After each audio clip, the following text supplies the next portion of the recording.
Welcome to beat the news TV యువత గుండె చప్పుడు. ప్రస్తుతం రిజిస్ట్రేషన్ అనేటువంటి అంశంపై వనపర్తి జిల్లా తెలంగాణ రాష్ట్రంలోని వనపర్తి జిల్లాలో అత్యంత హాట్ టాపిక్గా ఈ రిజిస్ట్రేషన్లటువంటి విషయం పైన ప్రతిరోజు ఏదో ఒక కారణం చేత ఏదో ఒక రకంగా మీడియాలో హల్చల్ అవుతున్నటువంటి వనపర్తి రిజిస్ట్రార్ కార్యాలయంపై అక్కడ జరిగేటువంటి అన్యాయాలు, అక్రమాలు, ఈ రిజిస్ట్రేషన్లలో జరిగేటువంటి అవకతవకలు అనేటువంటి అంశాలపై మనతో చర్చించడం కోసం గత 12 సంవత్సరాలుగా డాక్యుమెంట్ రైటర్గా కొనసాగుతున్నటువంటి చిలుక రవిచంద్ర డాక్యుమెంట్ రైటర్స్ ఎవరైతే ఉన్నారో తను మన స్టూడియోలో ఉన్నారు. చూద్దాం అసలు ఎందుకు, ఏ కారణం చేత ఈ రిజిస్ట్రేషన్స్లో ఇంతగా జాప్యం కావచ్చు, తర్వాత జరుగుతున్నటువంటి పరిణామాలు, జరుగుతున్నటువంటి ఆర్గ్యుమెంట్స్ ఇవన్నీ ఎందుకోసం జరుగుతున్నాయి, ప్రతిరోజు మీడియాలో ఏదో ఒక రకంగా ఉండడానికి గల కారణాలు ఏంటి అనేటువంటి అంశాలపైన మన చిలుక రవితో మనం చర్చలో పాల్గొంటున్నాం. చూద్దాం. రవి గారు, వెల్కమ్ టు అవర్ స్టూడియో. ఏంటి అసలు ఇప్పుడు ప్రస్తుతము గత ఎన్నో సంవత్సరాలుగా వనపర్తి ప్రశాంతతకు మారుపేరుగా కొనసాగుతున్నటువంటి పరిస్థితుల్లో కేవలం రిజిస్ట్రేషన్స్ విషయానికి వచ్చినట్లయితే ఒక హైదరాబాద్లో బంజారా హిల్స్, జూబ్లీ హిల్స్లో ఉండేటువంటి విలువలు ఉన్నటువంటి ల్యాండ్స్ మన వనపర్తి జిల్లాలో ఉన్నాయి. మరి ఇటువంటి వనపర్తి జిల్లాలో, చాలా ప్రశాంతంగా ఉన్నటువంటి వనపర్తి జిల్లాలో ఈ రిజిస్ట్రేషన్స్ విషయంలో ఎందుకోసం ఇంతగా చర్చలు జరుగుతున్నాయని మీరు అనుకుంటున్నారు? వనపర్తి అనేది మంచి రియల్ భూమి ఉన్నటువంటి వాతావరణం ఉన్నటువంటి ప్రదేశం. ఓకే. ఇక్కడ ప్లాట్లు కానీ, ఇండ్లు కానీ, భూములు కానీ ఇక్కడ ఉన్నటువంటి మార్కెట్ వాల్యూ కుకట్పల్లిలో దొరుకుతాయి. కుకట్పల్లిలో మనకు 40,000 30,000 గజం ఉంటే ఇక్కడ 15,000-20,000 గజం ఉన్నటువంటి రియల్ భూమి ఉన్నటువంటి ప్రాంతం వనపర్తి. కాబట్టి జనరల్గా రియల్ ఎస్టేట్ వాళ్ళు అధికంగా ఉన్నటువంటి ప్రాంతం. డాక్యుమెంట్లు కూడా డైలీ 60, 70, 80, 100 కూడా దాటేటువంటి పరిస్థితి. రిజిస్ట్రేషన్ పెద్ద స్టేషన్ ఇది మామనార్ జిల్లా లోపలనే. ఒకప్పుడు ఉమ్మడి ఆంధ్రప్రదేశ్లో ఇది 2వ స్థానం 3వ స్థానం సంపాదించుకున్నది రిజిస్ట్రేషన్ డిపార్ట్మెంట్ కలెక్షన్ లో. అంటే గవర్నమెంట్ కు ఆదాయం ఇచ్చేటువంటి క్రమంలోన వనపర్తి సబ్ రిజిస్ట్రేషన్ ఆఫీస్ నుంచి అత్యధికమైనటువంటి స్టాంప్ డ్యూటీ గవర్నమెంట్ కు వెళ్ళేది. ప్రస్తుతం కూడా అదే మూమెంట్ కొనసాగుతుంది. ఇక్కడ ప్లాట్లు కానీ, ఇండ్లు కానీ, తర్వాత భూములు కానీ విపరీతమైన ధరలు అంటే అందుకోనంత వేగంగా పెరుగుతున్నాయి. ఈ రోజు 20 రూపాయలు 30 రూపాయలు అనేది రేపు ఇమీడియట్ గా 40 రూపాయలు 50 రూపాయల క్రమం ఉంటుంది. ఆ క్రమంలోన రియల్ భూమి ఏర్పడ్డది. దాంతో పాటు మొత్తం మార్కెట్ మొత్తం రిజిస్ట్రేషన్ వైపు మళ్ళీపోయింది. ఓకే. సో అయితే ఇంత ప్రశాంతంగా అంటే గత సంవత్సరాలను ఎన్ని పరిగణలోకి తీసుకున్నా కూడా రిజిస్ట్రేషన్లకు దాదాపు రాత్రి 9-10 గంటల వరకు కూడా రిజిస్ట్రేషన్ అయినటువంటి దాఖలాలు వనపర్తి రిజిస్ట్రార్ కార్యాలయంలో ఉన్నాయి. అంటే అన్ని చోట్ల జరుగుతూ ఉంటాయి. అన్ని చోట్ల కూడా మధ్యాహ్నం నుంచి రాత్రి వరకు బాగా హెవీ ఉంటుంది. అంటే లేట్ అవర్స్ స్టార్ట్ అవుతుంది. 11 o'clock 11:30 కూడా ఒకసారి స్టార్ట్ అవుతుంది. 10:30 అంటే యాక్చువల్గా అంటే 11 o'clock స్టార్ట్ అవుతాయి. 11 to 8, 9, 9 o'clock 9:30 కూడా ఒక్కోసారి ఆ సందర్భాలను బట్టి డాక్యుమెంట్లు ఎక్కువ ఉంటే చేస్తూ ఉంటారు. అంటే పబ్లిక్ ఇంట్రెస్ట్, పబ్లిక్ ఏమంటే ఫోర్స్ చేస్తారు. సబ్ రిజిస్టర్ కానీ అక్కడ వాళ్ళను, సార్ మేము చాలా దూరం నుంచి వచ్చినాం, వెళ్ళిపోవాలా, అయిపోగొట్టండి సార్, ఇది మళ్ళీ రేపు రాలేము, మేము హైదరాబాద్ నుంచి వచ్చినాం. మొన్న ఒక ఆమె సంగారెడ్డి నుంచి వచ్చింది. సంగారెడ్డి నుంచి సబ్ రిజిస్టర్ అడుక్కుంటారు, రిక్వెస్ట్ చేస్తుంది. అంటే ఇప్పుడు హబీబుద్దీన్ సార్ పోయిన సార్ నిన్న వచ్చినాను, ఇంకా కాలేదు, అది ఇప్పటి కూడా అయితే నమ్మకం లేదు, రాత్రి ఇక్కడే ఉన్నాము, చేయండి సార్. ఎట్లా అంటే చేపిస్తా అంటున్నాడు. అంటే డాక్యుమెంట్ ప్రజెంట్ చేసినాక సేమ్ డే అవుతుందని నమ్మకం లేదు పబ్లిక్. ఎందుకంటే ఒక సిస్టమ్ గా, ఒక ఆర్డర్ గా రాదా రిజిస్ట్రేషన్? ఆర్డర్ గా చెయ్యాలి, అది ఉంది పైకెళ్ళి, కానీ ఇక్కడ చేయట్లేదు. కారణం ఏంటి అంటే అట్లా చేస్తే ఎవరికేమి ముట్టవు. అంటే కరప్షన్, అది ఎవరికేమి అనేది దొరకని పరిస్థితి ఉంటుంది. అంటే అట్లా చేయడం వల్ల అంటే మామూలుగా జరిగే అంటే రెగ్యులర్ గా 1, 2, 3, 4 సీరియల్ గా జరుగుతుంటేనే అన్నిటికన్నీ సక్రమంగా వాళ్ళకు అందేది అన్ని జరుగుతాయి, ముడతాయి. కానీ అదనపు సంపాదన కోసం, అదనపు ఇన్కమ్ కోసం వచ్చేటువంటి పార్టీస్ ని, పబ్లిక్ ని సఫర్ చేస్తారు. చేయడం వల్ల వాళ్ళు ఎక్కడన్నా వేరే దూరం నుంచి వచ్చింటారు. మొన్న ఒక ఆమె సంగారెడ్డి నుంచి వచ్చింది. ఆమెను సతాయించడం వల్ల అంటే ఆమె మళ్ళీ రేపు వస్తే నాకు 2,000 ఖర్చు అవుతుంది, 3,000 ఖర్చు అవుతుంది. Okay. నేను ఎక్కడో ఉంటా ఫ్యామిలీ, Hmm. లేకుంటే ఉద్యోగస్తురాలు కావచ్చు, మళ్ళీ అక్కడ లివ్ దొరకదు నాకు, ఈ రోజు అయిపోవాలి, అరే 100-200 ఎక్కువ ఇచ్చేద్దాం, చేసేసుకుందాం, అక్కడ ఎవరు ఉంటే వాళ్ళు చేయండి, ఇది చేస్తా. ఓకే, అంటే ఈ విధంగా రిజిస్ట్రార్ కార్యాలయాల్లో లంచాలు అనేవి చాలా విపరీతంగా జరుగుతాయి అనేటువంటిది జగమెరిగిన సత్యం కదా. అది ఓపెన్ టాపిక్. ఓకే, అది అంటే డిస్కషన్ అవసరం లేదు, ఎందుకంటే అది ఒక వేవ్లో పోతూనే ఉంటుంది, అది వేవ్లో పోతూనే ఉంటుంది. ఎప్పుడు ఇష్యూ వస్తుందంటే అదనంగా, అంటే మామూలుగా రొటీన్గా రావాల్సిన దానికంటే అదనంగా ఆశించడం వల్లనే ఈ సమస్యలు ఏర్పడుతున్నాయి. ఓకే, అంటే ఈ రిజిస్ట్రార్లు ఎవరైతే ఉన్నారో వాళ్లకు ఈ విషయం పైన పూర్తి అవగాహన ఉంటుంది కదా. 90%. అంటే జనరల్గా వీళ్ళకు డబ్బులు ఏ రూపంలో ముడతాయి? 2 types. ఒకటి ఎవరైతే డాక్యుమెంటేషన్ చేస్తుంటారో, డాక్యుమెంట్ రైటర్స్ కానీ డాక్యుమెంటేషన్ చేస్తుంటారో అది ఒకటి. రెండవది ఒక్కొక్క అంటే రియల్ ఎస్టేట్లో ఉన్నటువంటి ప్లాట్లు కొన్నవాళ్ళు కానీ, భూములు కొన్నవాళ్ళు కానీ, వాళ్ళకు బ్రోకర్స్ అనే వాళ్ళు అంటే సపరేట్ ఉండాలండి. బ్రోకర్స్ అనే వాళ్ళు ఇక్కడ మనకు కనపడరు. మనం ఏమంటాం అంటే బ్రోకర్స్ అనే పదం రైటర్లకు ఉపయోగిస్తున్నాం. అది తప్పది.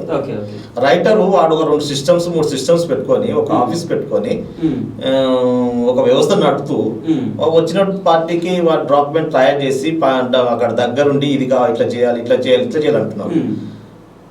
అది వాడు అనేది అక్కడ శ్రమ దాగి ఉంటుంది. రియల్టర్ బ్రోకర్ అంటే రియల్ ఎస్టేట్ లో ఒకరి ప్లాట్ ను ఒకరికి అమ్మించేటువంటి వ్యక్తులు ఎవరైతే ఉన్నారో వాళ్ళని నేను అంటున్నాను. మీరు అది కరెక్ట్, కానీ జనరల్ మీరు అనేది రైట్, నేను ఒప్పుకుంటున్నాను. అంటే వాళ్ళ నుంచి ఈ రిజిస్ట్రార్ గారికి ఏమైనా ముడతాయా? ఇప్పుడు రియల్ ఎస్టేట్ బ్రోకర్ అనే పదం రైటర్లకు అనుమతించబడ్డది. ఓకే, అది తప్పది సొసైటీలో. ఓకే, ఇప్పుడు రేపు పేపర్లు రాసినా ఇంకోటి రాసినా అందరూ కూడా రైటర్లు అంటున్నారు. అది చాలా తప్పు. ఎందుకంటే వాడు 4 కంప్యూటర్లు పెట్టుకుని ఉంటాడు, ఒక ఆఫీస్ పెట్టుకుంటాడు, 10,000 కిరాయి కడుతున్నాడు, 4 పిల్లలు పెట్టుకుంటాడు. రైటర్ అనే వాళ్ళకి ఒక నాలెడ్జ్ తో చేసేటువంటి వ్యవహారం. అది పబ్లిక్ అందరికి తెలియదు కదా. డాక్యుమెంట్ డ్రాఫ్టింగ్ అనేది ఎట్లా ఉండాలనేది పబ్లిక్ ఎవరికి వాళ్ళకి తెలియదు కాబట్టి రైటర్ పైన డిపెండ్ అవుతారు. ఒక రైటర్ పెట్టుకున్నప్పుడు అడ్వకేట్ గా ఒక వ్యక్తి 5 సంవత్సరాలు చదివి లోపలికి పోయి కోర్టులో ఏ సెక్షన్ ప్రకారంగా ఈ కేసును వాదించాలని ఎట్లా ఉంటుందో, ఒక డ్రాఫ్టింగ్ చేసే రైటర్ కు ఈ డాక్యుమెంట్ ఎట్లా రాయాలా, ఒకటి జీపీఏ ఉంటుంది, ఏజీపీఏ ఉంటుంది, గిఫ్ట్ సెటిల్మెంట్ ఉంటుంది, సేల్ డీడ్ ఉంటుంది, వీలునామా ఉంటుంది. ఈ టైప్ ఆఫ్ డాక్యుమెంట్స్ ఎట్లా తయారు చేయాలని పబ్లిక్ నాలెడ్జ్ ఉండదు కాబట్టి రైటర్ను ఆశ్రయిస్తున్నారు. అది అయితే రైటర్ తన శ్రమశక్తికి తాను ధరగట్టుకుంటాడు అక్కడ, తప్ప వేరే ఉండదు అక్కడ. పబ్లిక్ లో మీడియాలో కానీ పేపర్లో కానీ బ్రోకర్ అంటే రైటర్ మీద వాడేస్తున్నారు. చాలా తప్పది. ఈ కన్క్లూజన్ ఇప్పుడు ఈ రియల్టర్ బ్రోకర్స్ ఉన్నారు కదా, రియల్టర్ బ్రోకర్ అంటే ప్లాట్లు ఒక వ్యక్తి నుంచి అమ్ముకునే క్రమంలో వాళ్ళన ఇప్పుడు వాళ్ళు ఉన్నారు కదా, వాళ్ళ నుంచి కూడా డైరెక్ట్ రిజిస్ట్రార్ గారికి సంబంధాలు ఉన్నప్పుడు జరుగుతాయి. సంబంధాలు ఉంటాయి కూడా అక్కడక్కడ. సంబంధం ఉన్నప్పుడు వాళ్ళు కూడా ఏం చేస్తారు, వాళ్ళు డాక్యుమెంట్ ప్రిపేర్ చేయించుకుంటారు. ఏదో రైటర్ ద్వారా మీరు చేయించండి, మేము మాట్లాడుకుంటాం. ఓకే, అంటే జనరల్గా ఒక డాక్యుమెంట్ పైన రిజిస్ట్రార్ ఎంత ఎక్స్పెక్ట్ చేస్తారు? అంటే జనరల్గా నామినల్గా నాకు అంటే వాల్యూని బట్టి ఉంటుంది. అది ఎగ్జాంపుల్ ఒక 10 lakhs అనుకోండి. 10 lakhs వాల్యూ అంటే 10 lakhs అంటే 1,000 అట్లా ఉండవచ్చు. అంటే ₹1,00,000 100 చొప్పున అట్లనేం లేదు, పర్సెంటేజ్ అట్లనేం లేదు. జనరల్గా ఒక డాక్యుమెంట్కు 200-300 అనేది ఉంటుంది. అది రిజిస్ట్రార్కి ఉంటుంది అంటే దట్ విల్ బి అనాథరైజ్డ్. ఇక్కడ ఏం లేదు, పర్సనల్ జనరల్గా అక్కడ ఉన్న ఖర్చులకు కానీ లోపల ఉన్నటువంటి కొంతమంది తాత్కాలిక ఉద్యోగస్తులు నియమించుకుంటాం. అంటే డైలీ వేజర్స్ గా, అంటే వర్క్ ఎక్కువ ఉంటుంది కాబట్టి ఒకరిద్దరిని పెట్టుకుంటారు, 4 పెట్టుకొని ఉంటారు. వాళ్ళ గవర్నమెంట్కి వెళ్ళి డిఆర్కి వెళ్ళి కానీ గవర్నమెంట్ ఆఫ్ తెలంగాణకి వెళ్ళి కానీ ఏమి రావు డబ్బులు. కాబట్టి సబ్ రిజిస్టర్ చేతికి వెళ్ళి ఇవ్వాల్సి ఉంటుంది ఒకరిద్దరికి. జనరల్ గా వనపర్తి రిజిస్ట్రేషన్ ఆఫీస్ లో ప్రైవేటు వ్యక్తులుగా ఉన్నటువంటి వాళ్ళే ఎక్కువ మొత్తంలో హల్చల్ చేస్తూ చాలా పెద్ద మొత్తంలో రిజిస్టర్ ఆఫీస్లో కరప్షన్ జరగడానికి కారకులు అయ్యారు అనేది కూడా ఒక కామెంట్ వచ్చింది. ఉంటుంది, అది చాలా రోజుల నుంచి ఉంటుంది, ఆ కామెంట్ అయితే ఉంటుంది. ఇంకా దాన్ని రకరకాల కోణాల్లో రకరకాల వాళ్ళు అంటుంటారు. ఓకే, అయితే ప్రస్తుతము ఈ వ్యక్తే ఈ వనపర్తి రిజిస్ట్రేషన్ ఆఫీస్లో ఈ గొడవలకు వీటన్నిటికీ కారణము మూలము అనేది కూడా కొంతవరకు ఇప్పుడు మనం అట్లాని కూడా చెప్పడానికి వీల్లేదు, అట్లని కూడా చెప్పడానికి వీల్లేదు. అంటే గతంలో కూడా ఉన్నారు కదా. అంటే ఎగ్జాంపుల్ ఎందుకు స్ట్రాంగ్ అంటున్నానండి అంటే మీరు చెప్పేటువంటి స్టాఫే గతంలో ఉన్నారు కదా. అదే నేను ఏమంటున్నానండి అంటే ఈ నయీం అనేటువంటి వ్యక్తి స్లాట్ బుకింగ్స్ విషయంలో ఒక డాక్యుమెంట్ రైటర్కి సంబంధించినటువంటి స్లాట్ బుకింగ్స్ విషయంలో దాదాపుగా చాలా ఎక్కువ మొత్తంలో టోటల్గా ఒక 10 days ఆ ఒక్క వ్యక్తికి సంబంధించినటువంటి స్లాట్స్ మాత్రమే కంక్లూడ్ చేశాడు, అవి మాత్రమే యాక్టివ్ చేశాడు అనేది కూడా ఉంది. అదేమైంది సార్ అంటే మొత్తం రాష్ట్ర వ్యాప్తంగా ఒక డేట్ నుంచి స్లాట్ బుకింగ్ చేయాలని చెప్పేసి పెట్టారు. ఓకే, మార్నింగ్ నుంచి మధ్యాహ్నం వరకు అంటే 2 గంటల వరకు ఒక 18 డాక్యుమెంట్లు ఉన్నారు. అంటే పబ్లిక్ రష్ ఎక్కువ కావడం వల్ల గవర్నమెంట్ ఒక పబ్లిక్ సర్వెంట్ చేయాలని చెప్పేసి అంటే వాళ్ళకి తొందరగా సర్వీస్ పర్ఫెక్ట్ ఉండాలి. వచ్చిన వాళ్ళు వెయిట్ చేస్తున్నారు, లేట్ అవుతుంది, దానికి ఒక డేట్ ఫిక్సేషన్ చేయడం వల్ల టైం చేస్తూ చేయాలనేటువంటి గవర్నమెంట్ ఆలోచన చాలా బ్రహ్మాండమైన ఆలోచన. ఎందుకంటే ఒక విఐపీ వస్తాడు, ఒక ఉద్యోగస్తుడు, ఒక అడ్వకేట్ వస్తాడు, డాక్యుమెంటేషన్ ప్రాపర్టీ కొనింటాడు, ప్రాపర్టీ కొన్న తాతల తండ్రుల ఆస్తి వాళ్ళకి ఉండిటది, వాళ్ళు ఏదో మార్చుకోవాలని వచ్చింటారు. వాళ్ళు ఇక్కడ పడిగాపులు కాసిన పరిస్థితిని గవర్నమెంట్ సాల్వ్ చేయాలన్నటువంటి దిశ లోపల స్లాట్ బుకింగ్ పెట్టింది. దీన్ని మిస్యూజ్ చేసింది ఇక్కడ మన దగ్గర వనపర్తిలోన మిస్యూజ్ చేసింది. ఒక వ్యక్తి మొత్తం ఒక 3 నెలలకు సంబంధించిన స్లాట్ బుకింగ్స్ 3 నెలలు అంటే 25 రోజులు అంటే 75 రోజులకు సంబంధించినటువంటి 3 నెలలకు సంబంధించినటువంటి 1000 చిల్లర పైచీలకు 1000 పైచీలకు డాక్యుమెంట్స్ ఒకే వ్యక్తి జీరో పెట్టి అన్నిటి షెడ్యూల్ ఆఫ్ ప్రాపర్టీలోన సర్వే నెంబర్ దగ్గర కానీ ప్లాట్ నెంబర్ దగ్గర కానీ హద్దులు కానీ ప్రాపర్టీ కొన్న వాళ్ళ ఎగ్జిక్యూటివ్ పర్సన్స్ కానీ క్లైమేట్ పర్సన్స్ అంటే కొన్న వాళ్ళు అమ్మిన వాళ్ళు తర్వాత సర్వే నెంబర్ ఇవన్నీ ఉంటాయి కదా, ఆ దగ్గర జీరో పెట్టేసి స్లాట్ బుకింగ్ తీసుకున్నాడు. ఓకే, అంటే వాళ్ళ డీటెయిల్స్ ఏమీ లేకుండా జీరో పెట్టి 1000 డాక్యుమెంట్లకు సంబంధించింది తను ఒక్కడే స్లాట్ బుకింగ్ చేసుకున్నాడు. ప్రతిరోజు ఈ 1000 డాక్యుమెంట్లే రిజిస్ట్రేషన్ అంటే ఉదయం 18 డాక్యుమెంట్లు అతనే కావాలి. ఓకే, ఇంకా ఎవరు ఉండరు. ఓకే, అట్లా మొదటి రోజు జరిగింది, రెండో రోజు జరిగింది. అయితే జరగడం వల్ల అక్కడ ఉన్నటువంటి డాక్యుమెంట్ రైటర్లకు పబ్లిక్ డౌట్ వచ్చింది. ఓకే, మొదటి రోజు డౌట్ రాలేదు, నిజంగా చేసుకున్నాడేమో, అతనే మొత్తం ఫీడ్ చేసుకున్నాడేమో అనుకున్నాం జనరల్ గా. మొదటి రోజు జరిగింది, రెండో రోజు జరిగింది, మూడో రోజు మార్నింగ్ దానిపైన అనుమానం వ్యక్తమైంది. అరే నిన్న మీరే చేసుకున్నారు, ఇవాళ మీరే చేసుకున్నారు, ఏం జరుగుతుందని దాన్ని కనుక్కున్నారు. అప్పటి వరకు అది వెలుగులోకి రాలేదు. అంటే అందరిలో ఎవరి పాత్ర ఉంది, ఎవరైతే దాన్ని ఫీడింగ్ చేసే వాళ్ళే దాన్ని అట్లా ఎవరు ఫీడింగ్ చేసి ఉంటారో ఆ ప్లేస్ లో ఉండి ఆ ఫీడింగ్ చేసే వ్యక్తికి అక్కడ ఉన్నటువంటి ఆ స్లాట్ బుక్ చేసిన వ్యక్తికి ఇద్దరి మధ్య ఉన్నటువంటి ఒక లోపాయికర సంబంధం అయి ఉండాలి. అంటే ఈ వ్యక్తి ఎవరైతే ఉన్నారో ఇతను గవర్నమెంట్ ఎంప్లాయ్, ప్రైవేట్ ఎంప్లాయ్? ఈ ప్రైవేట్ అంటే డైలీ వేజర్ అంటే దానికి ఏమి లేదు, కాదు, అవసరాన్ని బట్టి పెట్టుకుంటారు. ఈ రోజు నాకు స్టాఫ్ అవసరం ఉంది, ఒకరిద్దరు కావాలని చెప్పి అట్లా క్రమంగా ఉన్నటువంటి వ్యక్తులు ఉన్నారు మన దగ్గర. ఎందుకు ఇటువంటి వాళ్ళను కంటిన్యూగా కొన్ని సంవత్సరాల నుంచి మెయింటైన్ చేయాల్సిన అవసరం ఉంది? ఒక సంవత్సరం 11 నెలల తర్వాత వాళ్ళని తీసేసి వేరే కొత్త వాళ్ళని పెట్టుకోవచ్చు కదా? పెట్టుకోవచ్చు. 11 నెలలు కాదు, 6 రోజులకు 10 రోజులు కూడా అంటే sub register plus district register interest బట్టి వాళ్ళు పెట్టుకుంటుంటారు, అవసరాన్ని బట్టి పెట్టుకోవచ్చు. అంటే వాళ్ళకు ఇంటర్లింక్ కూడా ఉంటే ఉండవచ్చు, మన దేనికి కాదనలేము. ఇప్పుడు ఉన్నటువంటి మీరు ఏదైనా చెప్తున్నారో అతను కానీ ఇంకోతను ఎవరైనా ఎక్సైనా సరే అతనికి అక్కడ సబ్ రిజిస్టర్ కానీ లేకపోతే డిస్ట్రిక్ట్ రిజిస్టర్ కానీ ఇంకా ఆ పై స్థాయిలో ఉన్నటువంటి సంబంధాల మేరకు కూడా ఆ వ్యక్తి కొనసాగేటువంటి పరిస్థితి ఉంది. ఓకే, ఇప్పుడు ఉన్నటువంటి పరిస్థితులు అంటే ఈ స్లాట్ బుకింగ్స్ విషయంలో ఈ విధంగా జరిగిన తర్వాత ఏకంగా అంటే రాష్ట్ర స్థాయిలోనే దీనిపైన పెద్ద చర్చ జరిగి అయితే ఆ స్లాట్ బుకింగ్ జరిగినప్పుడు గొడవ జరిగింది. మీకు ఎట్లా వస్తాయి మొత్తం డైలీ 18 మీరుకే ఎట్లా బుక్ చేసుకుంటారు, హౌ కెన్ ఇట్ పాసిబుల్ అని చెప్పేసి మిగతా పబ్లిక్ కొట్లాడినప్పుడు డాక్యుమెంట్ తీస్తే దానిలో మొత్తం ఆ పేపర్ లో షెడ్యూల్ ఆఫ్ ప్రాపర్టీలో 000 XX తప్ప వేరే ఏం లేదు. అంటే కొన్న వ్యక్తి పేరు లేదు, అమ్మిన వ్యక్తి పేరు లేదు, సర్వే నెంబర్ లేదు, ఇతర డాటా ఏమి లేదు. డాటాను రీప్లేస్ చేసే వాళ్ళు ఇక్కడ కంప్యూటర్ లో ఎవరైతే టెక్నీషియన్ గా కూర్చున్నారో వాళ్ళు రీప్లేస్ చేస్తున్నారు. అట్లా 0 కొడితే దాన్ని రీప్లేస్ చేసి డాక్యుమెంట్ చేస్తున్నారు. అయితే అది కనుక్కొని దొరికిన తర్వాత ఇమీడియట్లీ నేను చేసినటువంటి పని ఏంటంటే ఇక్కడ గొడవ జరుగుతూ ఉంది. గొడవ జరుగుతున్న అందరు రైటర్లు మీడియాని పిలిచిండ్రు, ప్రెస్ వాళ్ళు వచ్చిండ్రు, అందరు పిలిచిండ్రు, పోలీసు వాళ్ళు వచ్చిండ్రు. ఆ రోజు 2 days వనపర్తి పోలీసులు వచ్చిండ్రు. వనపర్తి చరిత్రలో దాదాపు నాకు తెలిసి మామనాడు జిల్లాల చరిత్రలో ఉడక పోలీసులు వచ్చిన దాఖలాలు లేవు రిజిస్ట్రేషన్ కార్యాలయానికి. 2 రోజులు వరుసగా వాళ్ళు వచ్చి మెయింటైన్ చేస్తూ చేసినటువంటి దాఖలా. నేను ఆ రోజు చేసిన పని అంటే డిఆర్ దగ్గర పోయి మాట్లాడి వెళ్ళాను. అందుబాటులో డిఆర్ గారు లేరు, కానీ వేరే సీనియర్ అసిస్టెంట్ మాట్లాడు దరఖాస్తు కంప్లైంట్ నేను రాయించాను. ఇట్లా స్లాట్ బుకింగ్ లో మోసాలు జరుగుతున్నాయి, దీనిపైన చర్య తీసుకోవాలి, ఇమీడియట్లీగా దీన్ని రద్దు చేయాలి అంటే నెక్స్ట్ డే మా అతను అక్కడ ఉన్నటువంటి మామనాడులో ఉన్నటువంటి నవీన్ అదే తను సీనియర్ అసిస్టెంట్ వేరే మామనాడు డిఆర్తో మాట్లాడారు, ఐజీతో మాట్లాడి నెక్స్ట్ డే రద్దు చేసిండు. నేను అది ఫేస్బుక్ లో పోస్ట్ చేసిన. వనపర్తి దస్తావేజ్ లేఖర్ల విజయం అనేది. అంటే ఇప్పుడు మిగతా జిల్లాలో నడుస్తుందని అంటున్నారు, ఇక్కడ మా వనపర్తి దగ్గర లేదు, స్టాక్ బుకింగ్ తీసేసింది.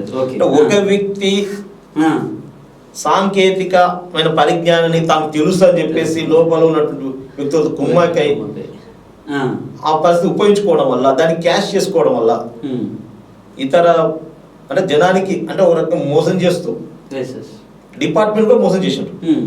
నిజంగా డిపార్ట్మెంట్ చర్య తీసుకుంటే కేసు పెట్టాలి, ఇతని పైన ఖచ్చితంగా కేసు పెట్టాలి.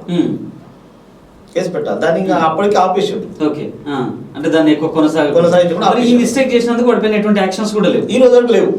అంటే ఈ లోపం దీనిపైన డిపార్ట్మెంట్ లోపం అంటారా, లేకపోతే పోలీస్ వ్యవస్థకు వీళ్ళు కంప్లైంట్ చేయకపోవడం లోపం అంటారా? పోలీస్ వ్యవస్థ కంప్లైంట్ చేయలేదు.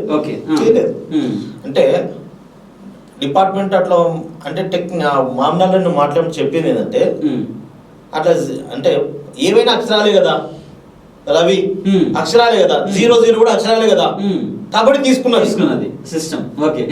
నేను అక్కడ రేజ్ చేసిన కంప్లైంట్ అంటే అట్లా తీసుకున్నది అది అంటే 8 చేయకూడదు కదా అంటే 8 చేయొచ్చు కానీ టోటల్ చేయకూడదు. ఏదో ఒకటి ఇప్పుడు 14 సర్వే నెంబర్ కూడా 15 పడ్డది, అది దాన్ని ఎడిట్ చేసుకోవచ్చు. డాక్యుమెంట్ లో ఒకటి ఉన్నప్పుడు ఫీడింగ్ లో ఒకటి పొరపాటు కొట్టినప్పుడు దాన్ని ఎడిట్ చేసుకోవచ్చు. 100% ఎడిట్ చేయడం అనేది కరెక్ట్ కాదు కదా. అది అయితే ఈ విధమైనటువంటి విధానాల వల్ల వనపర్తికి సంబంధించినటువంటి రిజిస్ట్రార్ కార్యాలయంలో ప్రతిరోజు ఈ విధంగా కొనసాగుతున్నాయి. ఇవి అసలు ఈ విధంగా జరగద్దు అంటే అది అక్కడ జరిగిపోయింది. స్లాట్ బుకింగ్ అనేది ఆ రోజు జరిగిపోయింది, అది బంద్ ఉంది. డిస్ట్రిక్ట్ రిజిస్ట్రార్ నోటీస్ వచ్చింది, వాళ్ళు కూడా ఐజీకి కంప్లీట్ పెట్టిండ్రు. అది అక్కడతో టెక్నికల్ గా అట్లా జరగకుండా చేయాల్సింది చేస్తున్నారు. అదే డాక్యుమెంట్ ఫార్మేషన్ ఏ విధంగా జరుగుతుంది ఒరిజినల్ గా? డాక్యుమెంట్ ఫార్మేషన్ ఏ విధంగా జరుగుతుందంటే డాక్యుమెంట్ రైటర్ దగ్గరికి కొన్న వాళ్ళు అమ్మిన వాళ్ళు వస్తారు. సో ప్రాపర్టీ మేము కొన్నాము, ఇది మాకు గిఫ్ట్ సెటిల్మెంట్ కానీ సేల్ డీడ్ కానీ లేకుంటే జీపే కానీ మళ్ళీ అమ్ముకోవడానికి ఇచ్చేయండి అంటారు. అప్పుడు మేము డాక్యుమెంట్ రైటర్గా మేమేం చేస్తామంటే వాళ్ళ ప్రాపర్టీ డాక్యుమెంట్ ఫస్ట్ తీసుకుంటాం, దాన్ని చూస్తాము, దాన్ని చెక్ చేసుకుంటాం, ఇది కరెక్ట్ ఉందా లేదా చెక్ చేసుకుంటాం. మేము చెక్ చేసుకుంటాం, మాకున్న పరిధిలో మేము చెక్ చేసుకొని వాళ్ళ ఆధార్ కార్డులు వీళ్ళ ఆధార్ కార్డులు వాళ్ళ ప్రూఫ్స్ అన్ని తీసుకొని డాక్యుమెంట్ ప్రిపేర్ చేస్తాం. దానికి వాల్యుయేషన్ కనుక్కుంటాం ఆఫీస్లో, ఈ వాల్యుయేషన్ కు దీనికి గజం ఎంత ఉంది, ఎకరాకి ఎంత ఉంది అని కనుక్కుంటాం. దాని ప్రకారంగా వాళ్ళకు 6% స్టాంప్ డ్యూటీ కట్టిస్తాం. బ్యాంక్ లో చాలా రూపాయలు కట్టిస్తాం. కట్టించినాక ఆ డాక్యుమెంట్ తీసుకుపోయి రిజిస్టర్ ఆఫీస్ సబ్మిట్ చేస్తాం. అక్కడ నుంచి రిజిస్టర్ ఆఫీస్ వాళ్ళ బాధ్యత స్టార్ట్ అవుతుంది. మా దగ్గరికి వచ్చినాక 1 గంటనో 2 గంటలో మా దగ్గర ఉంటారు వాళ్ళు. మా దగ్గర 1 గంట లోపల డాక్యుమెంట్ తయారై రిజిస్టర్ ఆఫీస్ తో ఇచ్చేస్తాం. ఇచ్చేసినప్పుడు అక్కడ ఏం జరగాలంటే యాక్చువల్ గా డాక్యుమెంట్ మేము సబ్మిట్ చేసిన వెంటనే మాకు నెంబర్ ఇవ్వాలి. డాక్యుమెంట్ నెంబర్ వరుసగా సీరియల్ నెంబర్ 1 2 3 4 ఉదయం 10:30కు ఒకటి ఇస్తే వాళ్ళకి ఒక నెంబరు, 10:30 తర్వాత ఇంకోటి ఇస్తే సెకండ్, థర్డ్, ఫోర్త్, ఫిఫ్త్ ఇవ్వాలి. అట్లా ఇవ్వట్లేదు. అట్లా ఇవ్వకుండా వాళ్ళు అంటే అక్కడ ఏం అట్లా ఇవ్వకపోవడం వల్లనే మనకు ఇబ్బంది ఏర్పడుతుంది. అట్లా ఇవ్వకుండా ఒక 50 డాక్యుమెంట్లు 60 డాక్యుమెంట్లు వచ్చేస్తాయి. వచ్చినాక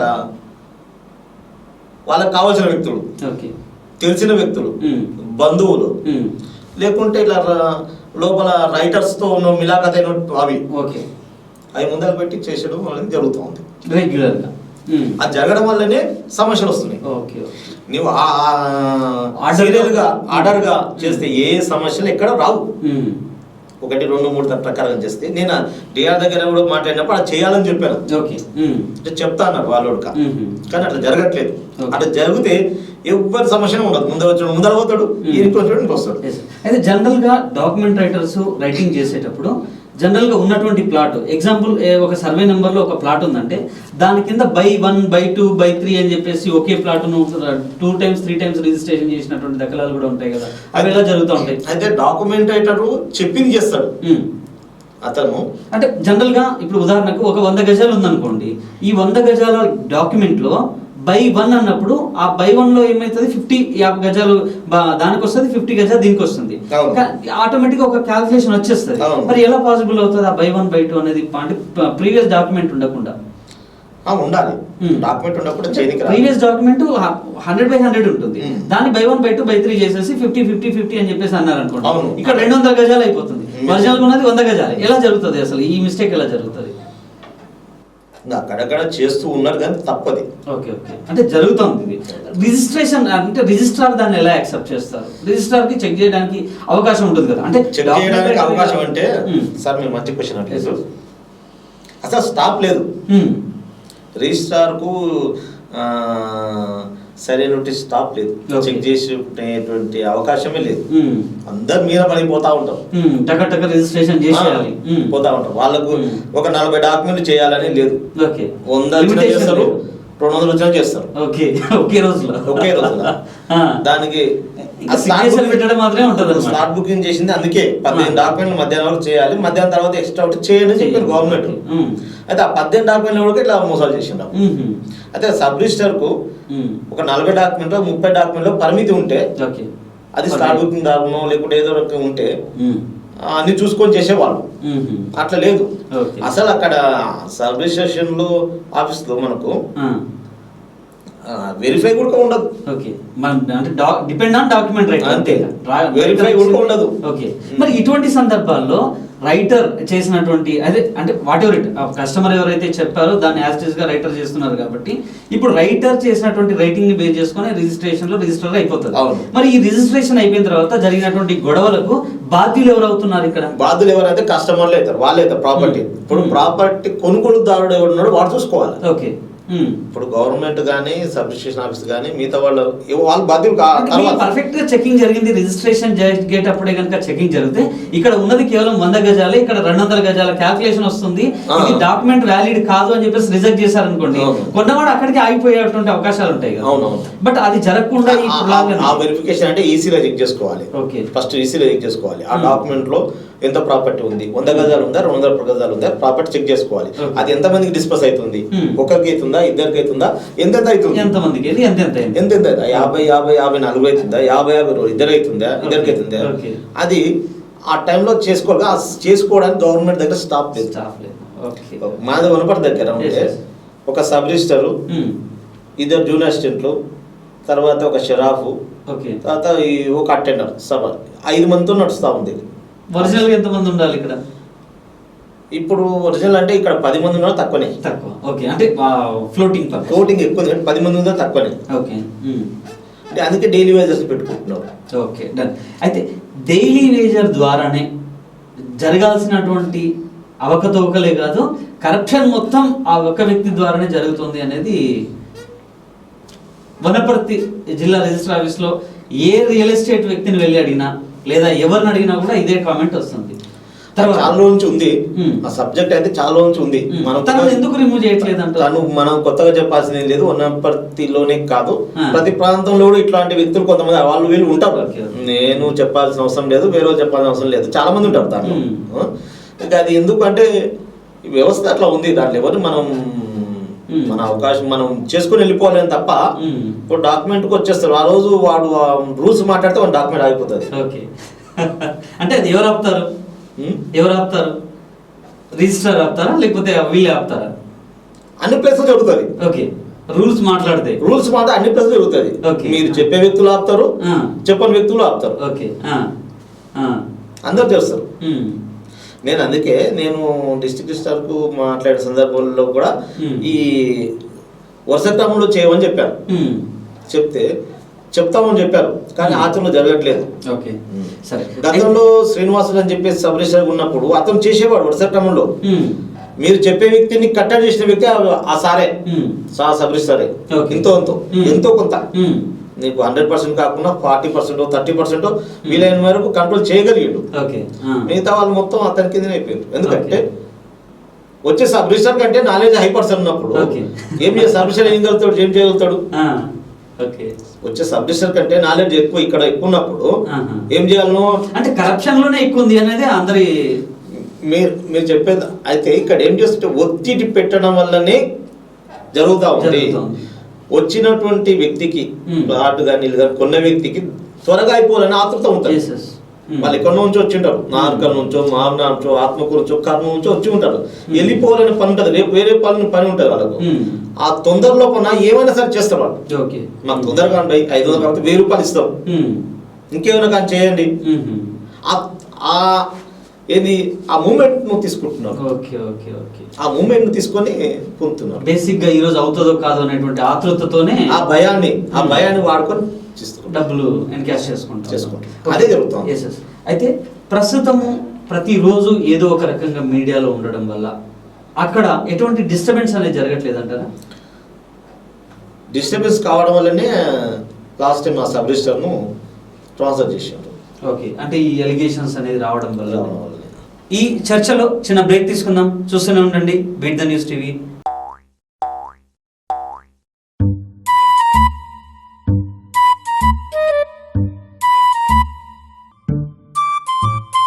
వెల్కమ్ బ్యాక్. ఓకే, ప్రస్తుతం ఉన్నటువంటి పరిస్థితుల్లో రిజిస్ట్రేషన్స్ చేసేటువంటి క్రమంలో జనరల్గా ఆఫీస్ టైమింగ్ అనేది జరుగుతూ ఉంటుంది. కొన్ని సందర్భాల్లో అప్ అండ్ డౌన్ ఓకే సిచ్యువేషన్లీ చేస్తూ ఉంటారు. కానీ సండేస్లో, తర్వాత ఎర్లీ అవర్స్లో, తర్వాత ఇండ్ల దగ్గర కూడా రిజిస్ట్రేషన్స్ సంబంధించినటువంటి డాక్యుమెంట్స్ జరుగుతున్నటువంటి పరిణామాలు కూడా ఉన్నాయి అనేది కొంత వినికిడి ఉంది. దానిపైన మీరేమంటారు? ఇండ్ల దగ్గర జరిగేది నాకు తెలియదు, జరగ తప్పది. సండేస్ అంటే సండేస్ కూడా రిజిస్ట్రేషన్ ఏం కావు. మార్నింగ్ అంటే మనకి మన లాస్ట్ సబ్ రిజిస్టర్ వచ్చినప్పుడు రేపు పిలిపించి ఫీడింగ్ చేయించుండ్రు. కొంతమంది పిలిపించి స్టాఫ్ పిలిపించి కొన్ని డాక్యుమెంట్లు ఒక రెగ్యులర్ గా పిలిపించాడా లేదంటే వీళ్ళ యొక్క ఉత్సుకత అంటే దాంట్లో 2 టైప్స్ ఉంటాయి. దాంట్లో మల్టీపర్పస్ తెలిసి జరిగి ఉంటాయి. డాక్యుమెంట్ ఉంటాయి, డాక్యుమెంట్ 40 డాక్యుమెంట్ 50 డాక్యుమెంట్లు ఉన్నాయనుకోండి. మార్నింగ్ ఇట్లా పిలిపించి సార్ నాకు కావాలి 40 డాక్యుమెంట్లు ఉన్నాయంటే morning early hours 8 o'clock 7:30 8 o'clock వచ్చి చేసిన సందర్భాలు ఉన్నాయి. అంటే జనరల్గా ఈ రిజిస్ట్రేషన్స్ ఇవన్నీ అప్డేట్ చేయాలని అంటే దీనికో స్పెషల్ గా పాస్వర్డ్, తర్వాత ఇంటర్నెట్ సిస్టమ్ ఉంటుంది. అవును, ఈ సిస్టమ్ ని ఒక ప్రైవేట్ వ్యక్తి ఏ విధంగా బ్యాంకులకు దీనికి బ్యాంకులకు తేడా ఉంది సార్. బ్యాంకులకు బ్యాంకు మేనేజర్ అయినా కూడా ఓపెన్ చేసుకునే అవకాశం లేదు. ఇంటి దగ్గర బ్యాంకులే ఓపెన్ చేసుకోవాలి, వాడు ఏముదర పెట్టి ఓపెన్ చేసుకోవాలి. దీనికి అది లేదు. అది ఇంటర్నెట్, ఇది ఇంటర్నెట్ పాస్వర్డ్ ఎక్కడైనా ఓపెన్ చేసుకోవచ్చు. ఇంటర్నెట్ పాస్వర్డ్ ఎక్కడైనా ఓపెన్ చేసుకోవచ్చు. దాని జావా సాఫ్ట్వేర్ ఉంటుంది. మా ఇంటి దగ్గర కంప్యూటర్ జావా సాఫ్ట్వేర్ కొట్టేసుకొని పాస్వర్డ్ అది సబ్ రిజిస్టర్ పాస్వర్డ్ కొట్టేసుకుంటే ఓపెన్ అయిపోతుంది. అవకాశం ఉంటుంది. రిజిస్ట్రార్ వరకు చేయగలిగితే బాగుంటుంది, రిజిస్ట్రార్ వరకు చేస్తే బాగుంటుంది. కానీ రిజిస్ట్రార్ అసలు చేయడు, మిగతా వాళ్ళే చేస్తారు అనేది కూడా. పాస్వర్డ్ తెలిసి వాడు చేస్తాడు. దాని ఉంది పాస్వర్డ్ నాకు తెలిసి నేను చేసుకుంటా. ఆ సాఫ్ట్వేర్ జావా సాఫ్ట్వేర్ లేకుంటే ఒరాకిల్ ఏదో ఉంటే అది వేసుకొని చేసుకుంటాం. అది అక్కడ పనిచేసే వ్యక్తి సామర్థ్యాన్ని బట్టి ఉంటది, నైపుణ్యాన్ని బట్టి ఉంటది. రిజిస్ట్రార్ ఎవరైతే గ్రిప్ లో పెట్టుకుంటారో వాళ్ళ పైన డిపెండ్ అయ్యి ఉంటుంది. అంతేనా? ఓకే సరే. అయితే ఈ సిస్టమ్ ఇప్పుడు ఉన్నటువంటి పరిస్థితి ఏవైతే ఉన్నాయో, తర్వాత మీరు డాక్యుమెంట్స్ రైటింగ్ చేసి మామూలుగా డాక్యుమెంట్ రిజిస్ట్రార్ ఆఫీస్లో సబ్మిట్ చేస్తారు. అక్కడ ఈ సబ్మిట్ చేసిన తర్వాత ఈ డాక్యుమెంట్ అనేది రిజిస్ట్రేషన్ కంప్లీట్ అయ్యే వరకు ఏంటి ప్రాసెస్ అంటే అసలు మీకున్నటువంటి అవగాహన ప్రకారం? డాక్యుమెంట్ మేము తయారు చేసినాక సబ్ రిజిస్టర్కి ఇస్తాం. సబ్ రిజిస్టర్ ఒక టెక్నికల్ కంప్యూటర్ ఆపరేటర్ ఎవరు ఉంటో వాళ్ళకి ఇచ్చేస్తాం. ఎంప్లాయ్ కానీ నాన్ ఎంప్లాయ్ కానీ ఎవరైతే వెయిట్ చేస్తుంటారో వాళ్ళకి ఇస్తారు. వాళ్ళు సబ్ రిజిస్టర్ సీరియల్ నెంబర్ వేసి ఉంటే సీరియల్ వైజ్ చేయాలి. సబ్ రిజిస్టర్ సీరియల్ వైజ్ వేసి ఉన్న రోజు తెలియదు ఆ టైంలో, వాళ్ళు ఇష్టం చేస్తారు. అంటే ఇన్వార్డ్ లో సబ్మిట్ చేసేటువంటి ఇన్వార్డ్ రిసీవర్ అనేవాడు లేదు. ఇన్వార్డ్ అనేది అసలు లేనే లేదు. రిజిస్టర్ ఆఫీస్ లో వనపర్తి లేదు, ఎక్కడ లేదు. డాక్యుమెంట్ తీసుకుపోయి ఇచ్చేస్తే చేతికి ఇస్తే వాళ్ళు తీసుకుపోయి అక్కడ పక్కన కంప్యూటర్ ఇచ్చేస్తారు. అది కింది కనుకోవచ్చు, పైన ఉండవచ్చు. ఓకే, డిపెండ్ ఆన్ అక్కడ ఉన్నటువంటి వ్యక్తి టెక్నికల్ ఆపరేటర్ బట్టి ఆ డాక్యుమెంట్ కిందికి కావాలన్నా పైన ఉండాలన్నా, గంటకు కావాలన్నా 4 గంటలు కావాలన్నా అనేది అతని పైన డిపెండ్. అక్కడ ఎవరుంటే వాళ్ళ పైన అతనికి ఇచ్చేటువంటి కామన్ ఏమైనా ఉండొచ్చు. ఓకే, సరే అక్కడ డాక్యుమెంట్ ఫీడింగ్ అయిన తర్వాత, డాక్యుమెంట్ ఫీడింగ్ అయినాక నెక్స్ట్ ఫోటో సెక్షన్కి వెళ్తుంది. ఫోటో సెక్షన్ లో కూడా ఇట్లాంటి వ్యక్తులు ఉన్నారు. ఇట్లాంటి వ్యక్తులు ఉంటారు అక్కడ కూడా. ఇట్లాంటి వ్యక్తులు వాళ్ళు అక్కడ దాన్ని కిందికి పెట్టుకోవడం, పైకి పెట్టుకోవడము, ఫోటో తీసుకోవాలంటే కూడా ఫోటో. అయితే వనపర్తి సబ్ రిజిస్టర్ ఆఫీస్ లో బాధాకరమైన సంఘటన ఏంటంటే, మన ఆర్టీ ఆఫీస్ పోతాం, పాస్పోర్ట్ ఆఫీస్ పోతాం, కూర్చోబెట్టి ఫోటో తీస్తారు. ఓకే, మంచి ముద్దుగా. వచ్చినోడు విఐపి ఉండొచ్చు, సాధారణ రైతు అయి ఉండొచ్చు, అడ్వకేట్ అయి ఉండొచ్చు, ఎవరైనా ఉండొచ్చు, ఒక ఎస్ఐ కూడా ఉండొచ్చు. మా వనపర్తి ఆఫీస్ లో దుర్మార్గమైన వ్యవస్థ తీసుకొచ్చి దొంగలు పెట్టినట్టు గోడకు నిలబెట్టి తీస్తారు. గోడకు నిలబెట్టి తీస్తారు. అది అంటే ఇర్రెస్పెక్టబుల్ గా ఉంటది, అమర్యాదగా ఉన్నట్టు పరిస్థితి. కూర్చేసి కూర్చోబెట్టి దాన్ని ఫోటో తీసే పద్ధతి లేదు. అంటే గవర్నమెంట్ కు డబ్బులు కడుతున్నా కూడా ఈ విషయాన్ని లాస్ట్ పైన శ్రీనివాస్ సార్ సబ్ రిజిస్టర్ నేను చెప్పిన, సార్ ఏం సార్ విఐపీలో వస్తారు, దొంగ తీసినట్టు తీస్తున్న ఫోటోలు, ఒక కుర్చేసి కిందికి పెట్టి తీయండి అది ఫొటోస్. అది అడ్వకేట్ వస్తాడు, ఒక ఎస్ఐ వస్తాడు, గ్రూప్ 1 ఆఫీసర్ వస్తాడు, లేదా ఆఫీస్ మా హాస్టల్ మార్చుకోనికి నిలబెట్టి వీడు 10th క్లాస్ ఇంటర్మీడియట్ అయి ఉంటాడు, దిగు ఇక్కడ చూడు అక్కడ చూడు, ఏలు పెట్టు. అంటే ఒక అమర్యాదపరమైనటువంటి ఏలు పెట్టు విధానాలతో ఏమి పరిస్థితి అని సార్ చెప్తే మార్చుదాం అన్ని ఒకసారి కాదని అందులో ట్రాన్స్లేట్. ఓకే ఓకే సరే. అయితే ప్రస్తుతం ఉన్నటువంటి పరిస్థితుల్లో ఇప్పుడు ఈ రిజిస్ట్రేషన్ అంటే డాక్యుమెంట్ నుంచి అక్కడికి అతని దగ్గరికి వెళ్తుంది, computer operator depend on situation అంటారు. ఈ ఒకటి ఫీడింగ్ అయిపోయినాక ఫోటో సెక్షన్ అయిపోతుంది. ఫోటో సెక్షన్ అయ్యాక సబ్ రిజిస్టర్ దానికి నెంబర్ ఇస్తారు. ఓకే, డాక్యుమెంట్ కు నెంబర్ ఇస్తారు. ఆ నెంబర్ కు ప్లస్ అంతకుముందు ఉన్నటువంటి ఒక నెంబర్ ఏంటది ఫీడింగ్ సెక్షన్ లో సిఎస్ నెంబర్ ఒకటి ఏంటది, ఆ నెంబర్ 2 నెంబర్లు మ్యాచ్ చేసుకొని ప్రింట్ వస్తుంది. ఎవరైతే ఫోటో దిగినో ప్రింట్ వస్తుంది. ఆ ప్రింటింగ్ పైన సంతకాలు పెట్టేసి రికార్డు సంతకాలు పెట్టేస్తే దాని సెషన్ కంప్లీట్ అవుతుంది. ఎన్ని రోజుల్లో ఈ డాక్యుమెంట్స్ ఇచ్చేస్తారు అంటే పబ్లిక్ కి? యాక్చువల్ గా గవర్నమెంట్ చెప్పేది ఇమీడియట్ ఇవ్వాలని ఉంది, రూల్ స్పాట్ స్కానింగ్ చేసేసి స్పాట్ ఇవ్వాలని ఉంది. ఓకే, అయితే గతంలో ఒకనా దేశంలో 40 రోజులు 30 రోజులకి ఇచ్చారు స్కాన్ చేసి. స్కాన్ అక్కడ అవినీతి. స్కానింగ్ దగ్గర ఇంకా దాని ఎట్లా ఉంటాయంటే 500 ఇస్తే స్పాట్ ఇప్పుడే ఇస్తారు ఒక డాక్యుమెంట్ కి. అంటే అట్లానే లేదు కానీ అంటే నడిచినాయి కొన్ని సందర్భాల్లో. డాక్యుమెంట్ స్కాన్ తొందరగా కావాలంటే అదొక రకం మళ్ళా రూల్. మనకు రోజు 100 డాక్యుమెంట్లు అయితే 100 డాక్యుమెంట్లు అయితే 100 డాక్యుమెంట్ స్కాన్ కావాలంటే అది టైం పడుతుంది. మనకు లాస్ట్ 100 డాక్యుమెంట్ కూడా ఉండి నాకు ఇప్పుడే కావాలి అంటే వాని అవసరము, వీని అవకాశము, అట్లా ఉన్న పరిస్థితి. మన సబ్ రిజిస్టర్ అభివృద్ధిని పోయినప్పుడు ఒక డాక్యుమెంట్ నెంబర్ 317-12 ఉంది నెంబర్. 1040 డాక్యుమెంట్ సీరియల్ నెంబర్ ఉన్నటువంటిది స్కాన్ అయింది. 300 ఉన్నది 312-17 నెంబర్ స్కాన్ కాలేదు. అది ఎవరిది కాదు, Wanaparthy municipal co-option member GJ Srinivas document. TRS party GJ document. నన్ను అడుగుతా ఉన్నాడు ఆయన, నేను మా పిల్లల్ని పంపిస్తే అడుగుతా ఉన్నాం, అది దొరకట్లే డాక్యుమెంట్ మిస్ ఎక్కడ పడిపోయింది. వీళ్ళ చూసుకోలేదు, ఆర్డర్ చూసుకోలేదు. లోపల లాస్ట్ దొరికిన తర్వాత నేను అడిగాను, ఏం సార్ 1000 దాటిన డాక్యుమెంట్స్ స్కాన్ చేశారు, ఈ 317 స్కాన్ చేయలేదు అంటే అది మిస్ అయింది ప్లస్ అదేమనుకోదు అది ఇది అని చెప్పేసి అప్పుడు స్కాన్ చేసి ఇచ్చారు.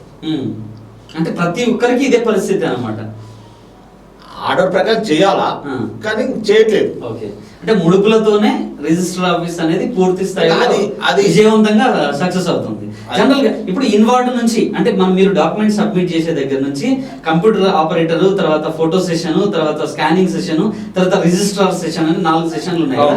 ఒక్కొక్కరు మామూలుగా ఎంత తీసుకుంటారు ఒక్కొక్క డాక్యుమెంట్ పైన? ఒక్కొక్కరు అని ఉండదు, అది జనరల్ గా ఒక్కొక్కరు అని ఉండదు. అయితే మీరు చెప్పిన దానిలో ఒక అంశం ఉంది, ఇంతకుముందు మాట్లాడుకున్నప్పుడు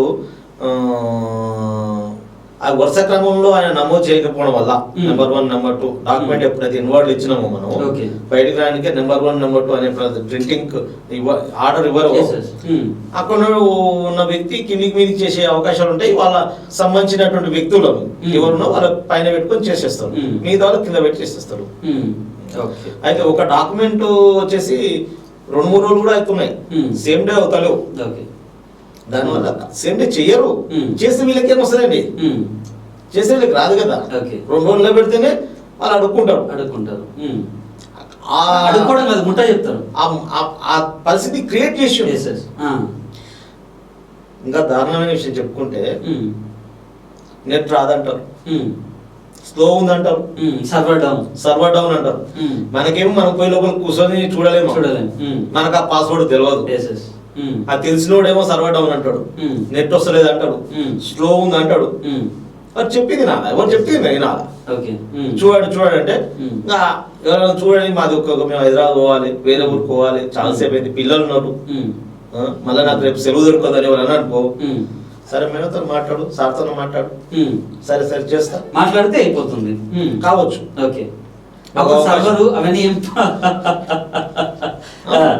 చాలా అది ఇవన్నీ ప్రశ్నించుకుంటూ పోతే మన పేగులు మనం తీసుకున్నట్టే ఉంటది. ఘోరంగమైన పరిస్థితి ఉంటది. అంటే దీనికి స్టాప్ లేకపోవడం అనేది పెద్ద ఇష్యూ. గవర్నమెంట్ చాలా రోజుల నుంచి ఎక్కడ స్టాప్ లేరండి. టెక్నికల్ అసిస్టెంట్స్ లేరు, అంతా ప్రైవేట్ వ్యక్తుల పైన ఆధారపడి ఉన్నటువంటి పరిస్థితి. ప్రైవేట్ వ్యక్తులు దీన్ని ఆసరా తీసుకుంటున్నారు. గవర్నమెంట్ అసలు చాలా కాలం నుంచి ఫుల్ఫిల్ చేయట్లేదు. సరే వాళ్ళకున్న ప్రాబ్లమ్స్ ఉండొచ్చు.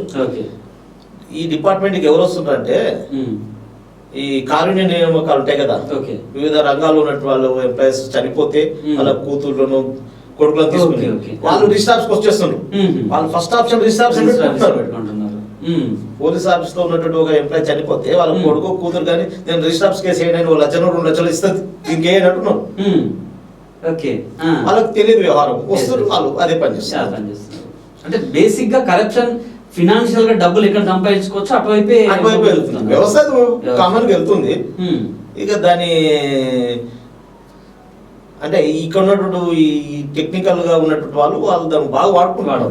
అయితే ఈ రిజిస్ట్రేషన్స్ అనేవి జరుగుతూ ఉన్నాయి కదా, ఈ రిజిస్ట్రేషన్ జరిగేటువంటి విషయంలో దాదాపుగా వనపర్తిలో 20 నుంచి 25 మంది డాక్యుమెంట్ రైటర్స్ దాకా ఉన్నట్టు 20.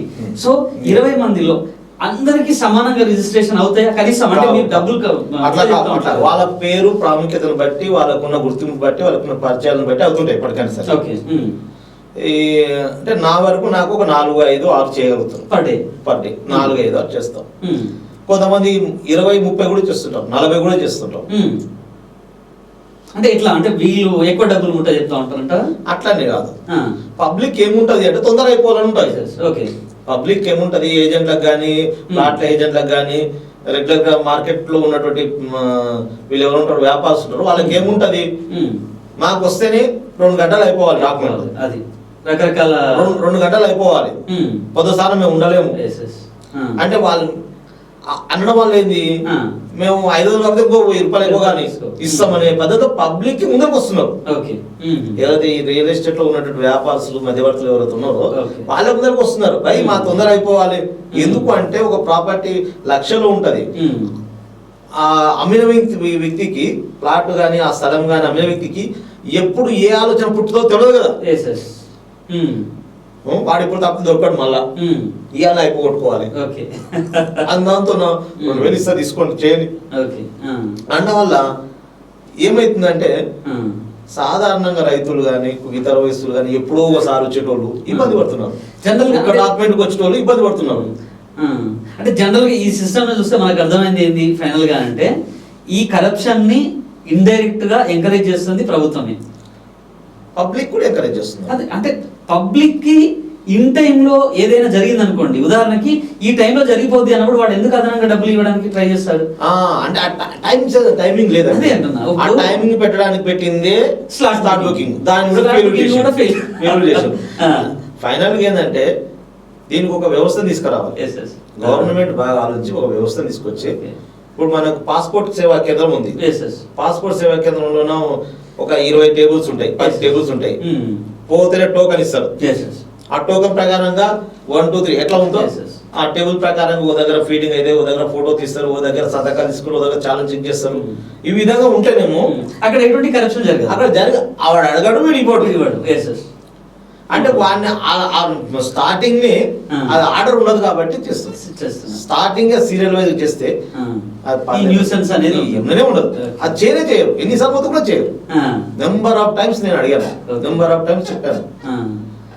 చూసారుగా, అంటే డబ్బు ఎంత ముట్ట చెప్తే మీ యొక్క పనులు అంత వేగంగా జరుగుతాయి అని చెప్పేసి అక్కడ ఉండేటువంటి వ్యక్తి ఎవరైతే ఉన్నారో ప్రైవేట్ వ్యక్తి, అతను కనీసం అధికారికంగా కానీ తర్వాత అనధికారికంగా కానీ అథెంటిక్గా ఏ విధమైనటువంటి అపాయింట్మెంట్ కూడా లేకుండా ఒక రిజిస్ట్రార్ అంటే జిల్లా రాష్ట్ర వ్యాప్తంగా ఎంతో ఇన్కమ్ సోర్స్ను క్రియేట్ చేస్తున్నటువంటి వనపర్తి రిజిస్ట్రార్ కార్యాలయంలో అతని యొక్క హవా ఏంటి అనేటువంటి అంశం పైన నేరుగా ఈ వనపర్తి జిల్లా రిజిస్టర్ ఆఫీస్కి వెళ్ళి మన ప్రతినిధి దానిపైన పూర్తి స్థాయి ఎంక్వైరీ చేసుకొని ప్రజల యొక్క దృష్టికి తీసుకురావడం అనేది జరుగుతుంది. చూద్దాం ఇప్పుడైనా ఆ వ్యక్తి పైన ఏ విధమైన చర్య తీసుకుంటారు అనేటువంటి అంశం పైన మన డిస్ట్రిక్ట్ రిజిస్ట్రార్ మహబూబ్ నగర్ గారిని కూడా మన యొక్క ప్రతినిధి అడిగి తెలుసుకోవడం జరుగుతుంది.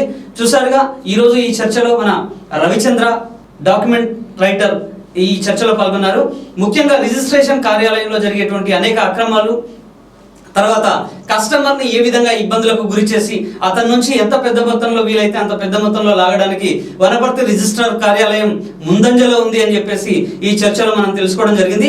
నిజంగా వాస్తవంగా ఈ విధంగా జరిగినప్పుడు అక్కడ ఉండేటువంటి ప్రజలు ఎవరైతే మీ యొక్క అవసరాల కోసం వెళ్తున్నారో అక్కడ ఉండేటువంటి రిజిస్ట్రార్లు కానివ్వండి లేదా అక్కడ ఉండేటువంటి ప్రభుత్వ అధికారులను కానీ మీరు గట్టిగా నిలదీసినట్లయితే ఈ యొక్క ఇన్ఆర్డర్ సిస్టమ్ ఏదైతే ఉందో ఆ ఇన్ఆర్డర్ సిస్టమ్ నుంచి ఒక ఆర్డర్ సిస్టంలో డాక్యుమెంట్ వచ్చినట్టుగా రిజిస్ట్రేషన్ అయ్యి స్కానింగ్ అయ్యి మీ డాక్యుమెంట్ మీకు రావడానికి అవకాశాలు ఉన్నాయి. ఈ విధంగా డబ్బులే ప్రాముఖ్యతగా డబ్బులతోనే పనులు అవుతాయి అనేటువంటి విధానంతో వెళ్ళినట్లయితే ఈరోజు ఈ చిన్నటువంటి కరప్షన్ ఏదైతే ఉందో రానున్న కాలంలో చాలా పెద్ద మొత్తంలో జరగడానికి అవకాశం ఉంది. కాబట్టి వీటిని ఎంకరేజ్ చేయకుండా మీ యొక్క పనులు వాస్తవిక దృక్పథంతో జరగడానికి మీరు అడుగులు వేయాలని చెప్పేసి మా బీటీవీ నుంచి మేము కోరుకుంటున్నాం. చూసారుగా ఈ చర్చలో మన రవిచంద్ర గారు చాలా మంచి ఇన్ఫర్మేషన్ ఇచ్చారా లేదా అనేటువంటి విషయాన్ని మీరు కింద కామెంట్లో మీరు తెలియజేయచ్చు. మరొక చర్చలో మరొక వ్యక్తితో మళ్ళీ కలుసుకుందాం. చూస్తూనే ఉండండి బీట్ ద న్యూస్ టీవీ, యువత గుండె చప్పుడు. నేను మీ బిఎం హరి.